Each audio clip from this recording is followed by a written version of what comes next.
Yes.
Hello, and welcome to the Mount Gretna School of Arts Summer Lecture Series, hosted here in the Pennsylvania Chautauqua's Hall of Philosophy. I want to thank everybody for being here tonight on a hot evening here in Mount Gretna. I want to thank Stinson Strout for his support of our summer lecture series. Clapping. I'm saying clapping because they can't hear the clapping on the internet. Purpose one. Clapping.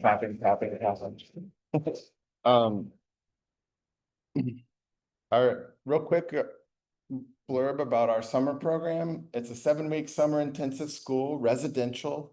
It attracts students from around the country and around the world who are up for a all-day, every-day pressure cooker, condensed soup, boot camp, training camp, type atmosphere.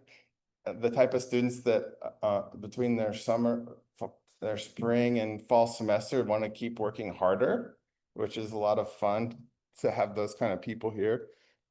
And other students who want to dig in maybe beyond school. I don't want to forget about them. We have about 12 to 15 instructors and critics that come through each summer. And on Monday evenings, each week, our new visiting critic arrives and who will be and gives a lecture.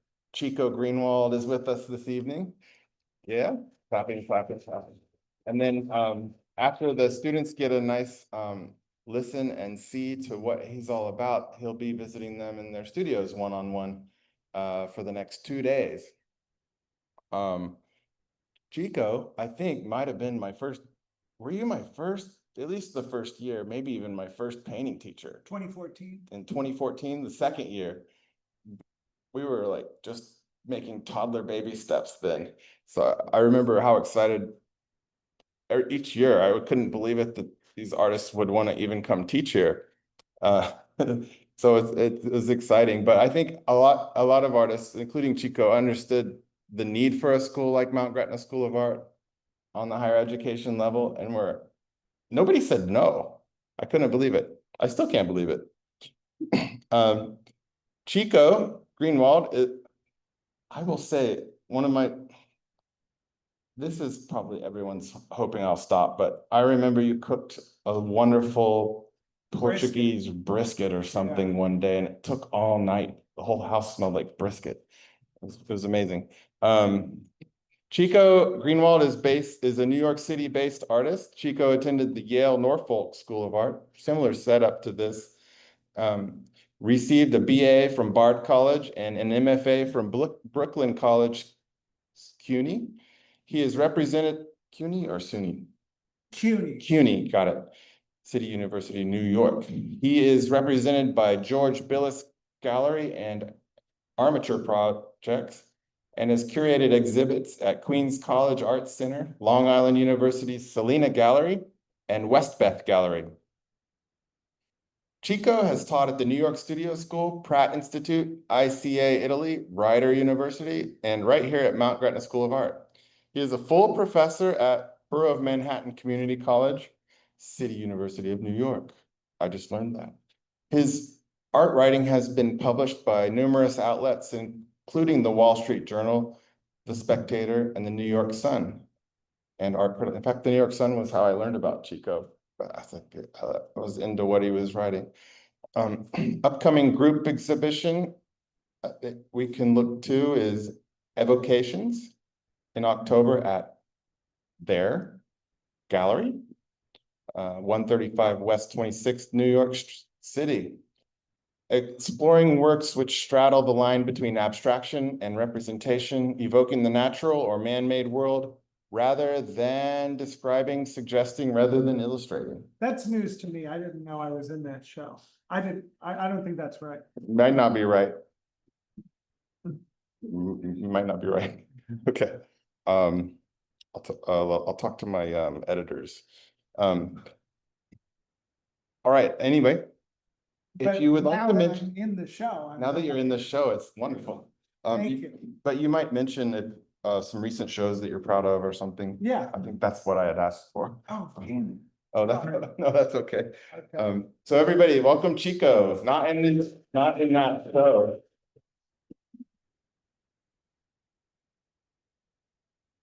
Thank you so much, Jay.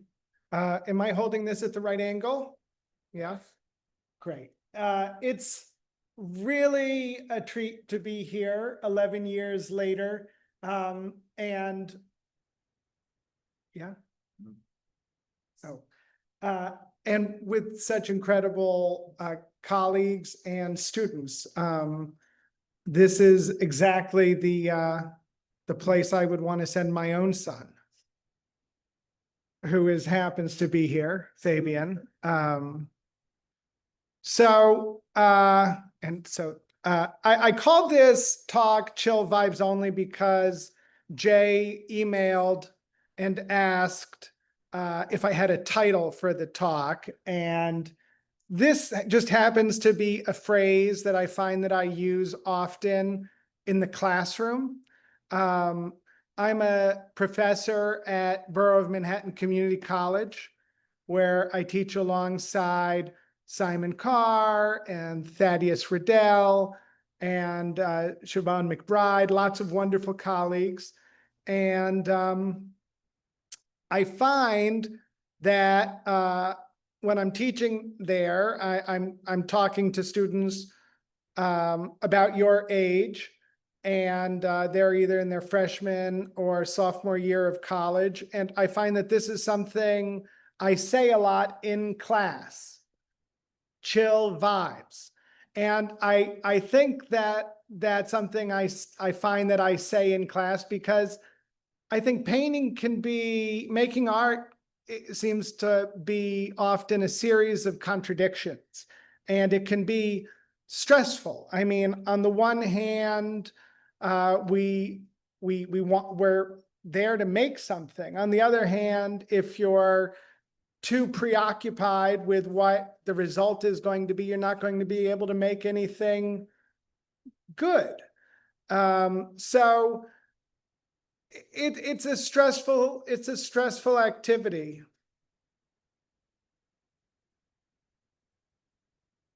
Should I keep going? Yeah. Ignore me. It can be stressful, and I find that it's important to remember, particularly if it's something that you're passionate about, that really I think we do our best work when we're relaxed. And so, it's something that I think I'm going to talk about a little bit myself, and how some of the struggles, I guess, I've had in my own studio, and how I've tried to deal with different kinds of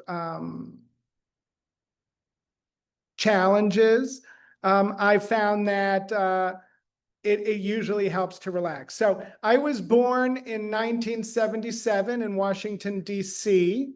My mother was Portuguese, and my father was American, and we would often go back to Portugal. And both my parents really liked art, and art was part of our lives. We would go to museums. We would. I took figure drawing classes with my father. In fact, here I am as a young kid drawing, and then here I am in my Philip Guston phase. So this is something that I'm kidding. But I am in Portugal in this photo. But it was something that was always part of our lives in a way. And growing up in Washington, we had access to wonderful museums, and we would often go see a lot of shows. So that by the time I was at the end of high school, I ended up spending a summer at the Rhode Island School of Design program, and that's when I did this. And in this talk, I'm trying to include a lot of college work, which I just scanned in because I thought it might be useful to talk to you about what I was doing when I was your age. So I was really, at this age, when I was in high school, I was really into like Lucian Freud and Egon Schiele and sort of angsty art, probably like most teenagers. And I remember in 1998, there was an Egon Schiele exhibit at the MoMA at exactly the same time that a Richard Diebenkorn show opened up at the Whitney. And I was, I think, in my sophomore year of college at that time. And I remember thinking I had expected to like the Egon Schiele show. And I remember feeling much more kinship with the Diebenkorn exhibit, feeling like this was somebody who wasn't painting exaggerated emotion. So when I was a sophomore in college, this was done in Amy Silman's class. Amy Silman was teaching at Bard at that time.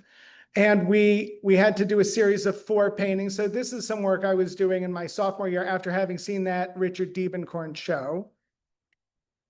And this is another one. These are 4 foot by 4 foot paintings. And here's another, and the last one in that series. And here are a few other works that I was doing sort of after having seen that show. And I was also, when I was in college, I started exploring sort of a more studio school based or Giacometti based kind of like looking. My teacher at the time was Eric Holtzman, and who I think has been here. Yeah. And he was talking about the importance of connecting form with feeling. And that was something that really resonated with me. And so, I never really had a very academic training. So here's some drawings I did in college with that, where I was trying to like get my hand to be very responsive to what I was looking at. And then I also saw at that time at the Bard Curatorial Center, I saw an early Alex Katz painting of Ada. And so because I got very interested in that, I went through a big phase where I was basically trying to take from or learn from Alex Katz and maybe spin it in my own way if I could. So those were done in that style. And then, and Alex Katz would work on 9 by 12 inch pieces of masonite. So I did a series of paintings like that. again, this is freshman and sophomore year. And then I tried enlarging them. So this painting was 12 by 8 feet from about that same time. And I also tried doing cutouts in the style of Alex Katz. I was learning about monoprints. I was a very ambitious kid at Bard, and I think I was competitive and really lived in the art department. It felt to me like I had finally found something that I was good at, and I really wanted to be good at it. And so I sort of just stayed in the art department all the time and churned out a lot of work. And so this is a series of monoprints I was doing from, I would Xerox in black and white various paintings, and then sort of abstract, stitch together a landscape, maybe putting a tree in from one painting and clouds in from another. And I was also studying at that time with Bill Tucker. And so I was sculpting. Here I am. You can see I'm barefoot, filthy. Yeah, I didn't really, you can see I was a little bit crazy at that time. Here's another sculpture I was doing that was 8 feet by 8 feet square. And then I went to Yale Norfolk, and at Yale Norfolk, I studied with Jake Berteau, and I wanted to make paintings that weren't like, I was sort of tired at that point of like being in, trying to make artwork that looked like someone else's work. So I think that summer, because I was sort of thrown into a different environment, I think I wanted to figure out how to be myself more. And so I started working on 12 by 12 inch squares and painting outside. And Jake Berteau was one of the visiting artists who I liked a lot, who came that summer. And I was also doing monoprints there and painting these little sort of plein air paintings, leaving them sort of unfinished. And then when I got back to Bard for my senior year, I had to figure out what I was going to do for a senior project. You're supposed to have like a sort of a cohesive body of work. And I felt like I didn't want, at first I started thinking, I'll do something that's sort of looks like this, but I'll paint it, and maybe that'll be good. But as I was thinking about this project, and everything just felt so self-conscious, I felt like what I had accomplished that summer was to really try to do something that was more my own. And so as I was talking to a friend about this idea of doing sort of, I don't know, paintings based on older paintings, it just felt so false as it came out of my mind to make a painting based on a preconceived concept like that. And out of frustration, I just decided, instead of trying to be smart, I would just try to be really simple. And I just put a pot down and painted it. And I found the process, I found that I was making something that to my eye didn't look like anybody else's work. And that was exciting to me. And so really, I think, for me, college was a very formative time. And during my senior year, I started on a project that in a way I'm still on. So here are some paintings from my senior year.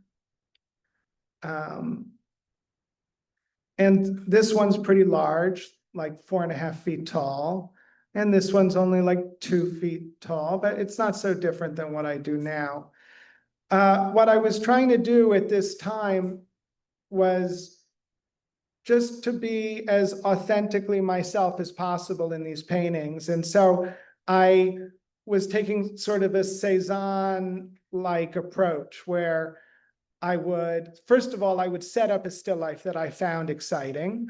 And then I would look at it and I would find a color that felt like it was not just accurate, but felt like the right color. And I think what I had taken from Eric Holtzman, as well as Elizabeth Murray, who was also a teacher at Bard, was to really value authenticity and also what excited me about art even way back at the beginning when I was so excited about Freud and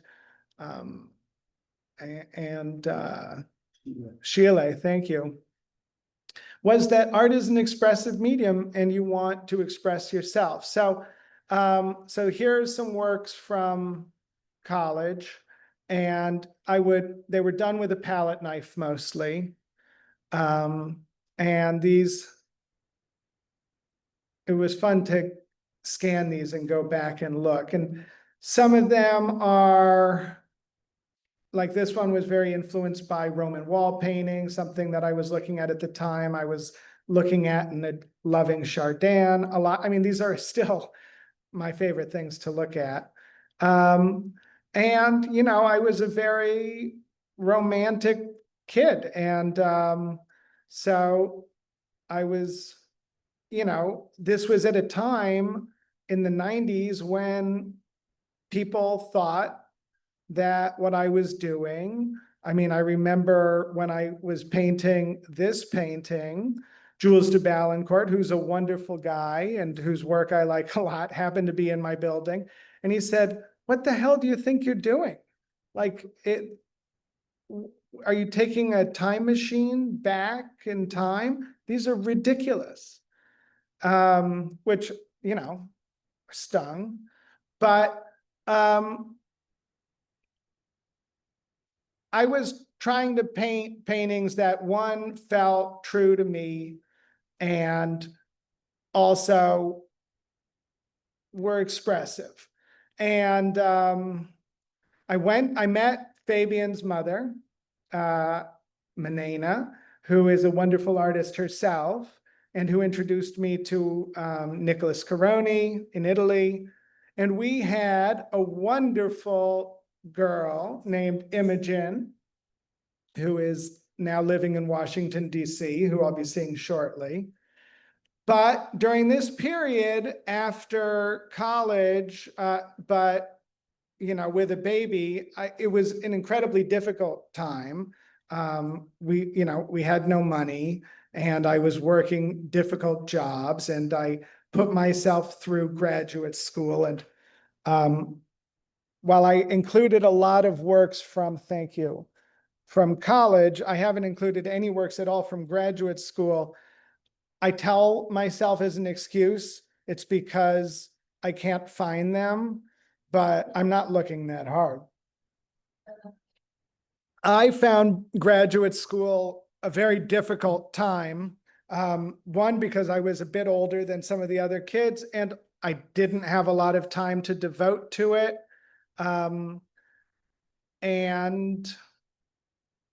It was just, for me, my faculty was relatively random. I had gone to Brooklyn College because I thought Elizabeth Murray was going to be there. And then tragically, she got her cancer diagnosis and had to step aside. So I kept painting while working various jobs. And then eventually, and I was painting more or less the same way, but then eventually I got a job at BMCC, thanks to the kindness of Simon Carr. And it just changed my world to be able to have a job where I didn't have to be somebody else. I could be the same person I am in my studio as I am in the classroom, rather than, an art handler, or, I was taking care of a nice lady with Alzheimer's for a while, or working at a public relations agency, or all the various jobs we do. So anyways, I'm working in my studio, and I think partly Fabian's now part of the family. And I think one of the things that's happening is this idea that I had initially made about Cezanne, and sort of trying to match every stroke to a color, and this need to be authentic and honest. And, if I move 1 inch to the right, you can see, I don't know if the mouse goes over here, but you can see on the cloth, like, things keep shifting. And it's because, when you're looking at stuff, all of these tiny details change. And it was causing me so much anxiety. And I also felt like I wasn't speaking to myself in a very generous way. And I had this sort of chill vibes only light bulb moment where I said, you know what, instead of feeling like it's taking me too long to finish a painting, or instead of feeling like I can't decide what the composition is, instead of feeling hurried, I'm going to do the opposite of all of those feelings today. I'm going to in fact, I may only mix one color today. And I just gave myself permission to sort of relax a little bit and go more slowly. And I remember I literally did this. It took me like 5 minutes to walk from the moment I had that idea to I just took this very leisurely, relaxed walk to my palette table, and then leisurely. And I think that's been important to me. I think it's important in general when being creative. So here are some paintings I was making at that time. And I think I was inspired by, again, Roman wall paintings, and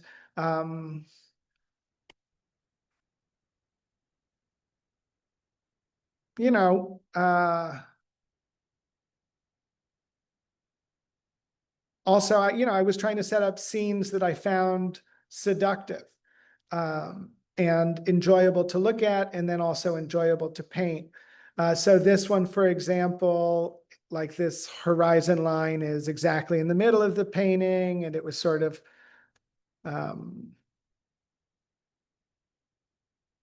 what can I say about it? I should move on since I have a ton more slides. So I was also doing some drawing. This is another large painting. And so, my mother's from Portugal. I grew up going to Portugal. I think Spanish still life and the influence of Spanish still life and Portuguese still life is something that I've thought about. So I spent a couple weeks in Portugal painting a landscape. Tragically, that's around 2014 or 20, I don't know, but tragically my mother died. That was the summer I was here last time. And I happened to be, Fran O'Neill from the studio school was leaving for Australia. And I don't think she could smuggle bones with her. So she was trying to pawn off this skull. So she ended up selling it to me on layaway. But yeah, it was a difficult time. And I admit last time I was here, I was sort of, I think I threw my slide talk together too quickly. So I hope that this comes across as more comprehensive.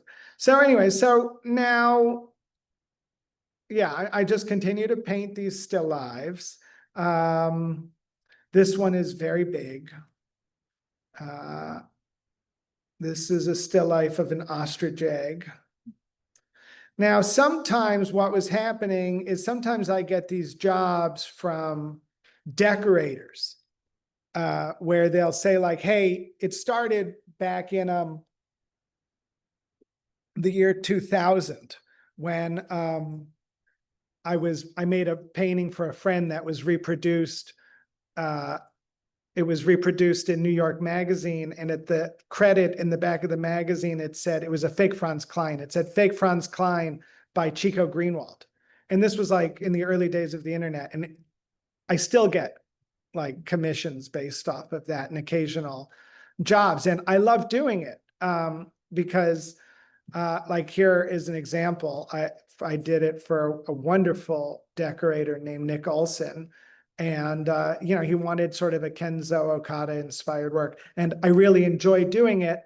And one of the things that I get to do is just like make these huge abstract paintings for fun. I mean, I love doing it. And so I was noticing that I wanted to have more of that, more arm in my paintings. And so I think you can see, of course, hindsight is 2020, but I think sometimes I was just allowing throwing the paint around a little bit more. So this is like a large still life that I'm doing. And I'm just painting the same way, setting up still lives in my studio, still lives that I find evocative, still lives that I find beautiful, trying to express myself and express a worldview, through these inanimate objects, like which seems to me like it's part of this fantastic still life tradition. I didn't really, I was always hesitant to embrace the idea of being a still life painter, but I don't think that there is a better painter than Chardin, who is known mostly as a still life painter. Of course, his genre scenes are also amazing. So, and it's not something I necessarily will do forever. I don't know, but it's a marvelous tradition, and I love art and I love art history. And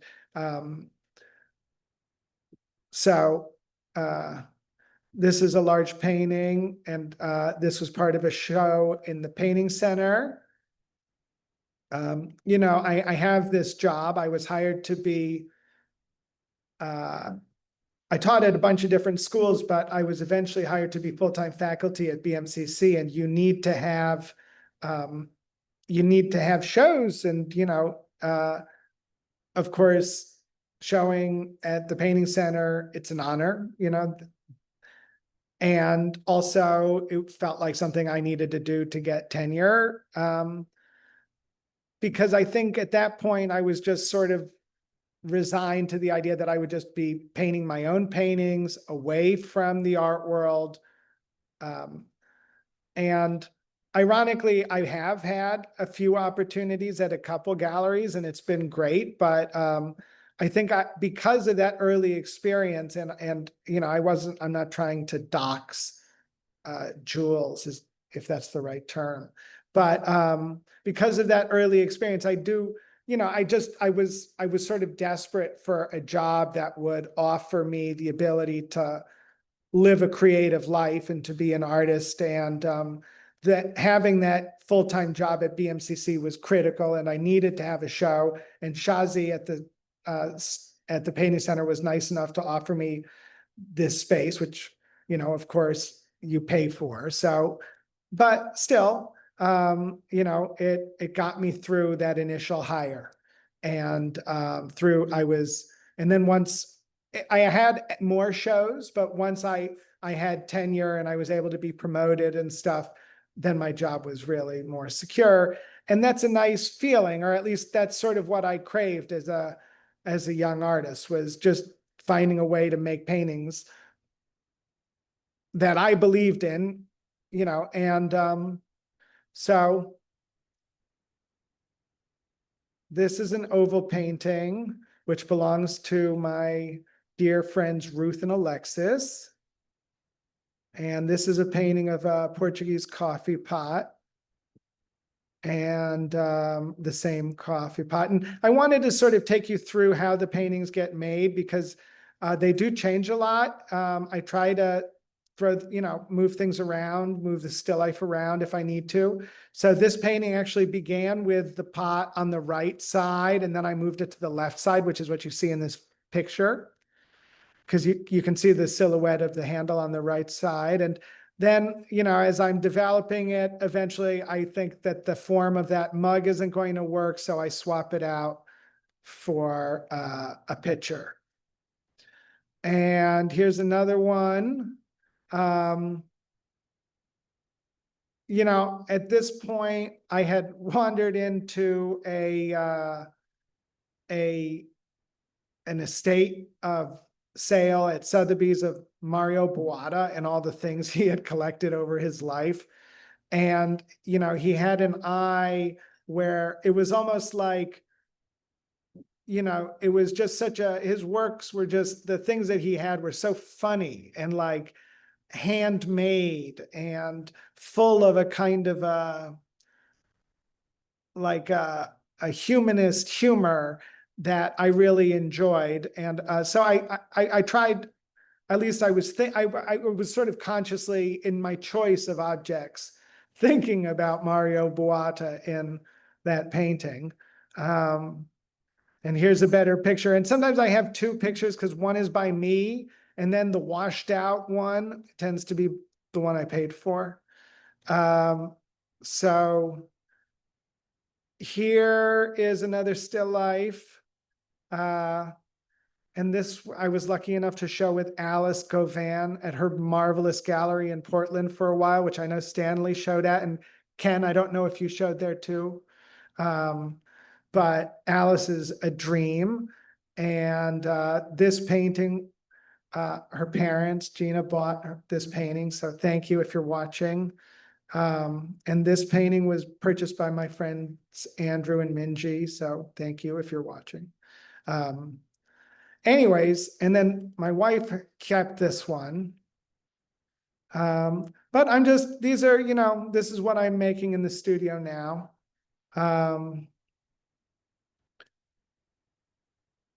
And they're all different sizes. You can sort of see here, it's pretty big. Thank you. Very full glass. Okay. And sometimes like if I do one quickly and I'm like, I don't know, I'll just do another version of it. This one was the professional photo, and I think it looks more accurate here in the photo. And then here's another really large painting that I've only exhibited at BMCC. No, and William and Mary, but that I liked. And again, I just wanted to quickly show you that like at one point it was horizontal, and it's not, it's just fun. It was just fun to feel like I could just turn it around and paint over it and change it. And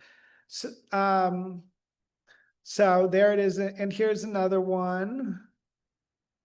And this one I was thinking a little bit about this one particular painting in Roman wall painting, this one that sort of just has sort of strange dividers to put things on. I mean, when I got this idea for the shelf, which you see here, it was sort of another eureka moment where I felt like I could just move things around the canvas more and put things, I didn't always have to have that same horizon line, or two colors. Also, I wrote about this painting by the Portuguese Baroque still life painter, female artist, Josefa Dobidos. This was part of a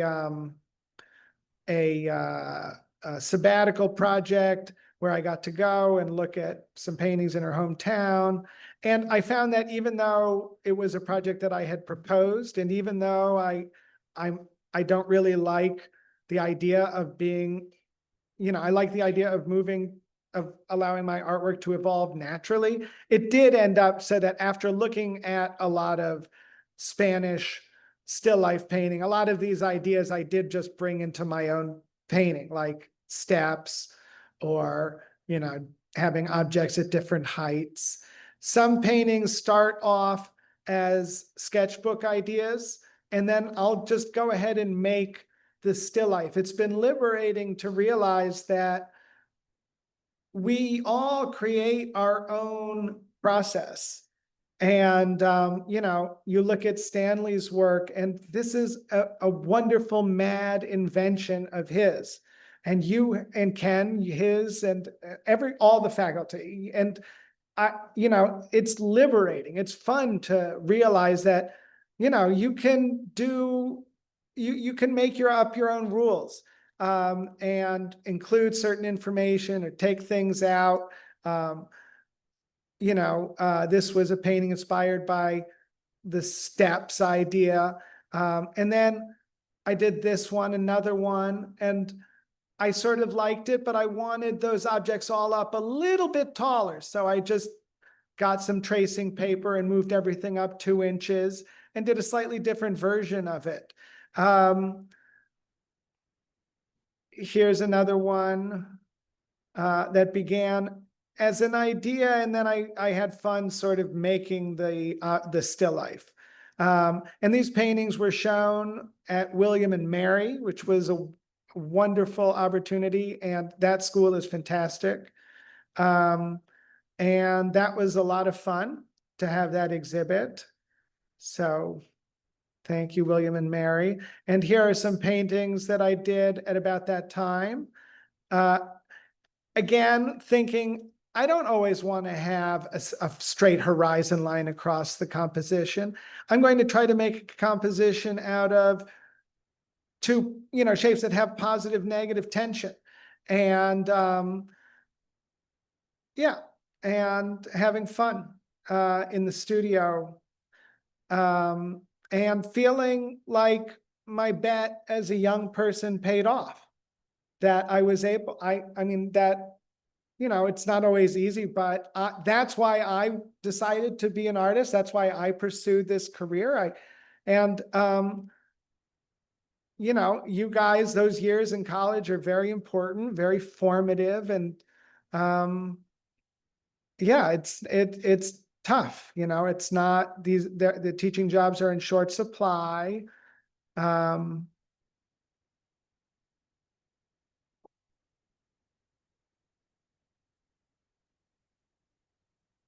Sorry to be a downer. And here's where we are now. So thank you all very much for watching. Any questions?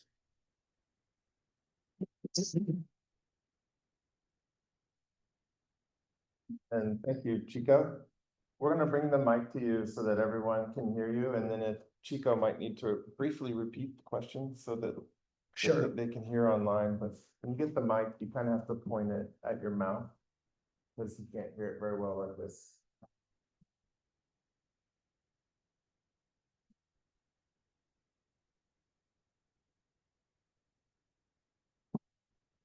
I want to ask if you ever get emotionally attached to particular pieces and then feel difficulty about letting go when they're collected. No, I don't worry about that. No, I mean, yeah, the question was, do I get really attached to certain paintings that I don't want to say goodbye to? No, I love the idea that people get to enjoy them. And yeah, I have a lot of them, so it's not a problem. Any other questions? Yes. Okay, good.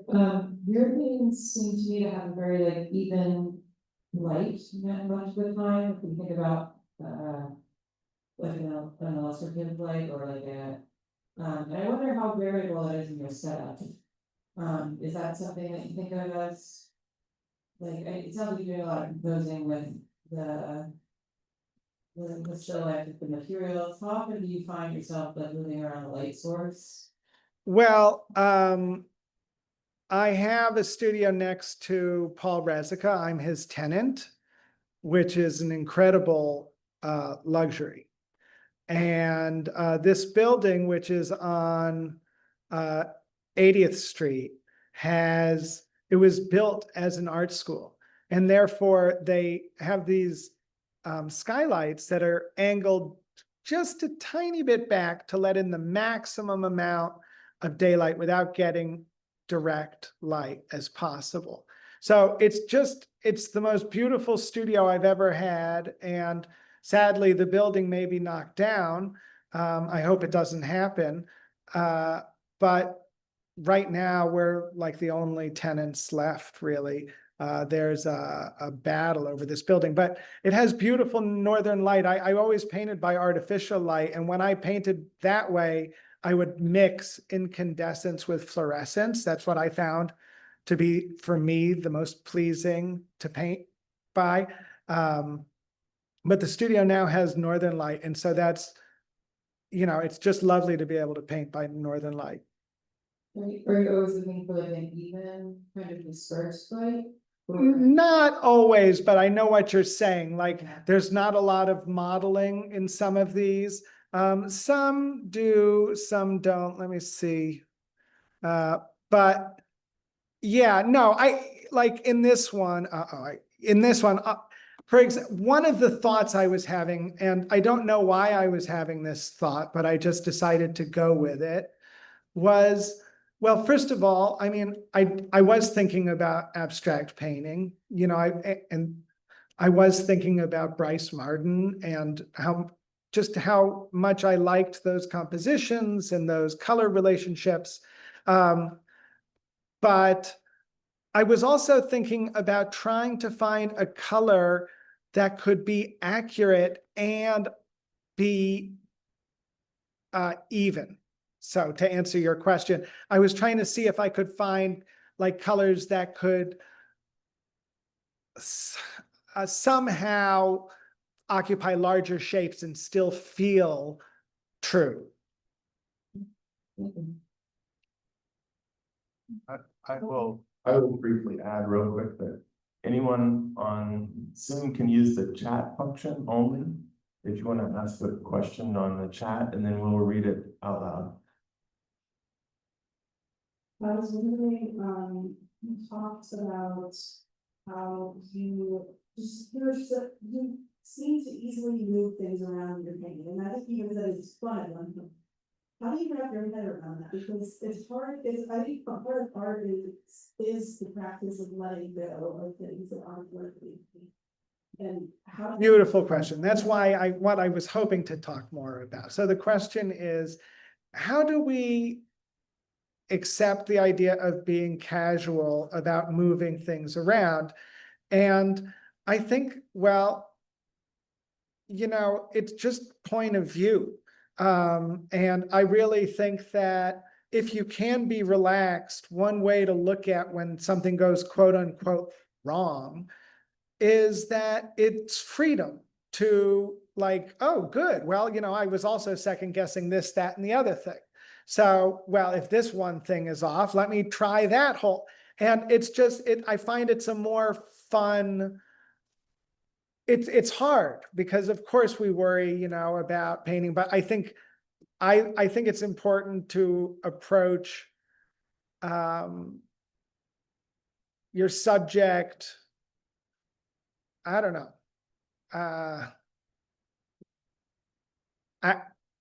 I'm sorry, I have no idea. I've lost my own train of thought. Have I answered your question enough? Okay. Question to answer. Well, I think that like painting, it's a dance, and you have to sort of. One thing that John Dubrow said that I think is really, I was working on an article on Cézanne in Chicago, and it was the one and only time I've ever flown to see an art show, but it was a lot of fun. And I was soliciting information on Cézanne from everybody that had anything to say. And one thing that John Dubrow said, which was so smart, is that Cezanne seemed to understand what he could do well.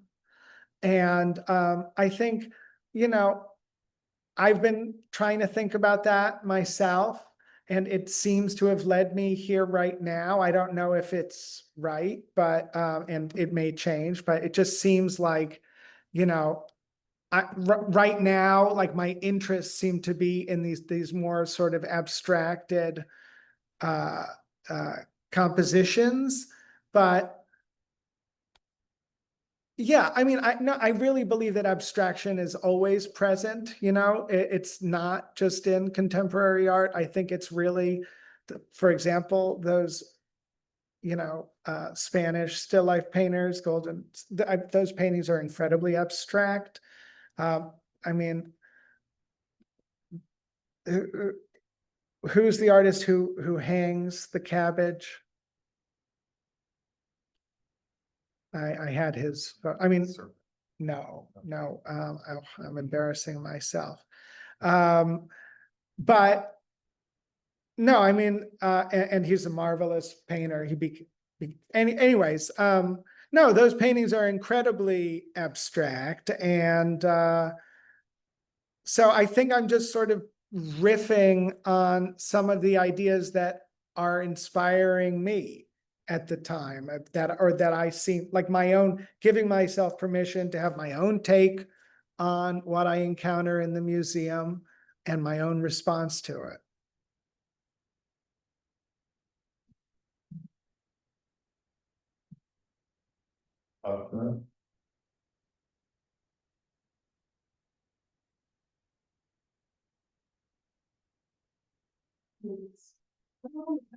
Ask, is chill vibes only something that is more effortless to you now that you've discovered it for yourself? Or is it something that is more of a studio practice type discipline you have to continuously? Yeah, I think we have to remind ourselves of it all the time.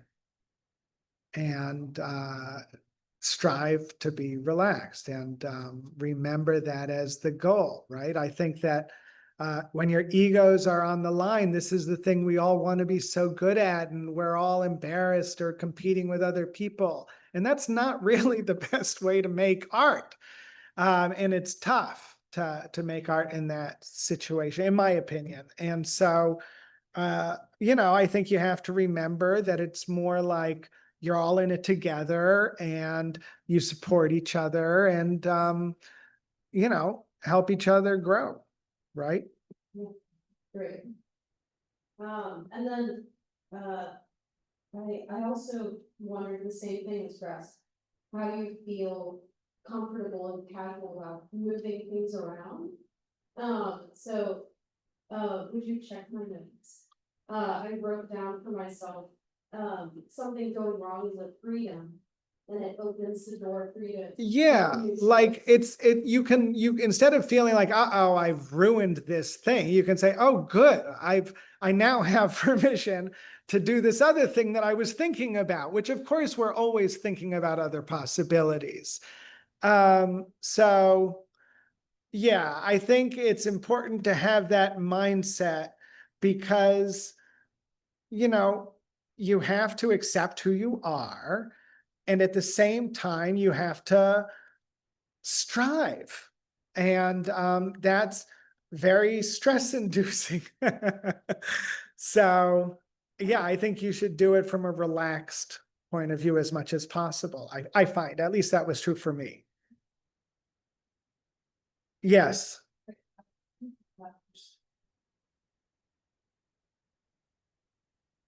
That's all. Thank you. My pleasure.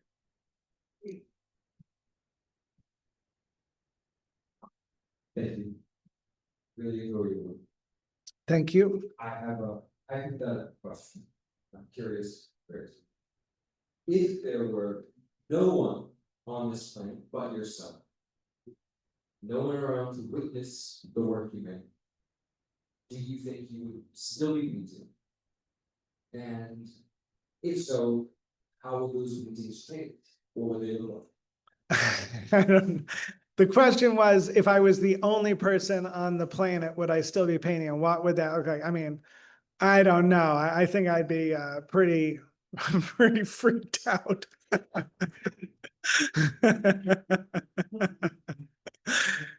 So I hope that that doesn't come to pass. The career's over. Yeah, no, that would be really bad. So let's all hope that that doesn't happen. But yeah, I mean, like, no, I really feel like painting is a human act, and it's like a way of relating to other people.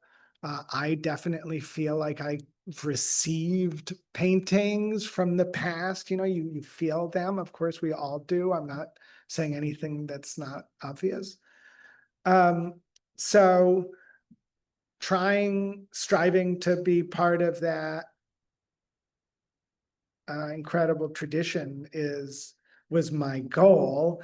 And yeah, I mean, I found that teaching has been a good way to try to accomplish that.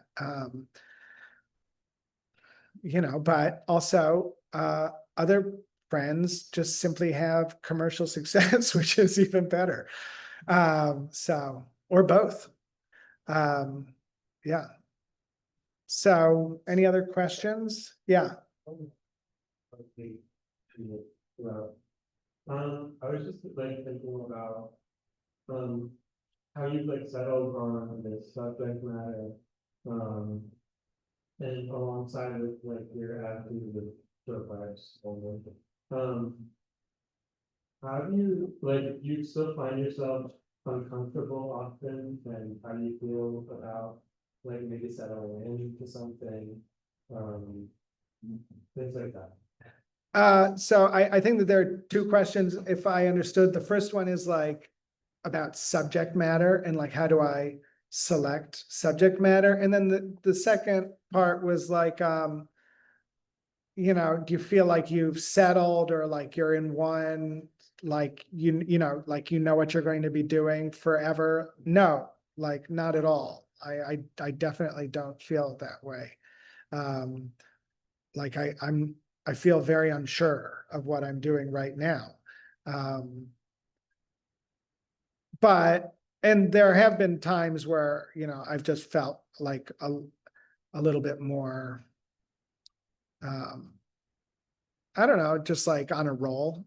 But yeah, I just think that that's like often just that's the downside, I think, of teaching, is like you're often interrupted, and there are other interruptions in life. And but no, I mean, I find I'm engaged with what I'm doing. I'm just not exactly like I'm trying out I have a few different ideas I want to try out, and I'm not sure if it's going to work. And but I'm engaged with my work.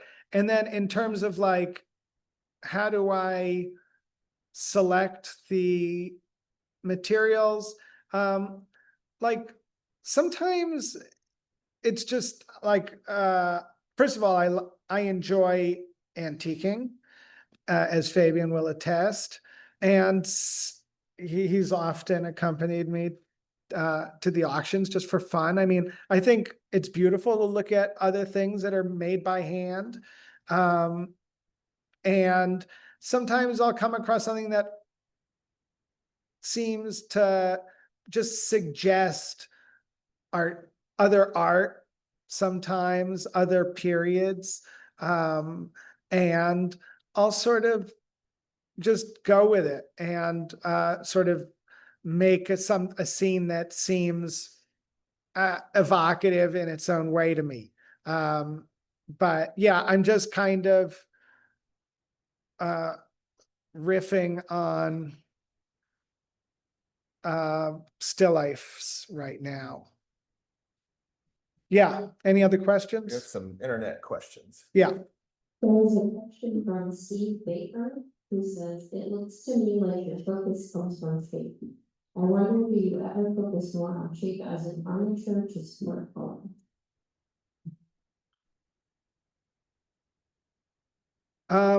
Yeah, I think I understand the question, and the way I would respond to that is, I've tried to get the drawing out of my painting as quickly as I can. So, I sort of, when I think about what is painting, painting is a material, right? It's a textured material and it's pigment. And that's different than what a drawing is. A drawing at its heart tends to exist in what we would call achromatic, right? It's like a value-based art form. Not that it doesn't have color. Of course, there's the color of the paper, there's the color of the chalk. Sometimes it's red chalk, but that it's essentially like a value-based approach to form. And I sort of have had this belief that I want it to be a painting, almost a pure painting. So I try to have as little drawing in it as possible. I try not to reference photography ever. I try to just let it be like a straightforward and observed encounter. And aside from like some early sketches, I try to like paint sometimes paintings that are, you know, a little bit more complicated. I try to paint it just from observation without drawing. Now, sometimes the drawings, sometimes the drawing, you know, I will draw from it. But then, like if I'm recently, what's happened is when I've struggled to make a form, one of the things I've done is I've just drawn it first and then had a better concept of its structure, drawn it as a contour on charcoal on top of the painting, taken that, and then I felt like I could paint it after I had drawn a certain part of it. So I guess that's how I think about color. Is I try not to have very much drawing. I try to paint the form instead of draw it as much as possible. And sometimes I worry that they become a little too linear, and sometimes I think that they could be more linear. So did that answer? I hope that answered the internet question. Thank you, Xico. Thank you.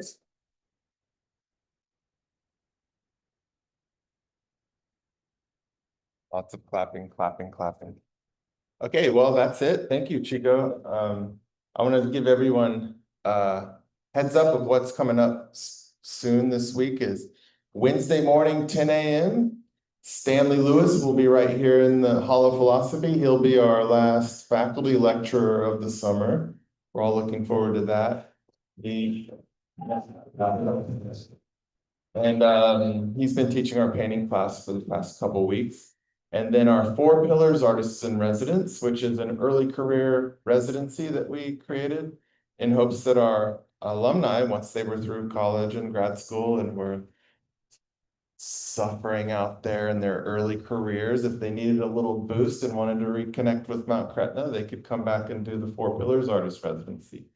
And it's also open to other artists. So we try to mix it up between our own alumni and other artists. So Amy Erickson is here. She's gonna, and Liam Corcoran, they're gonna both be talking on Monday at 7:15. Yeah, we like them. There was lots of clapping. All right. Thanks, everybody. Bye. I'll just talk to the group real quick. And if you want to talk to Xico, he's gonna wait on the front porch so that we can clean up. And then I'll just talk to the students real quick since I have some.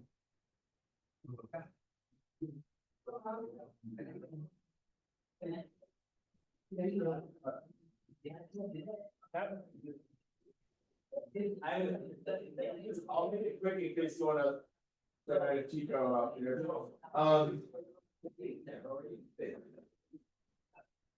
What have we got coming up? Yeah, Chris, and then how each week I have to shuffle them around a little bit based on who's helping with dinners. On my generously offered to do our Tuesday dinner. And it needs a couple of offers. I had them out. And then I think there was, a baby. Yeah. We looked at Canadian. Craft helpers for online. Oh, and.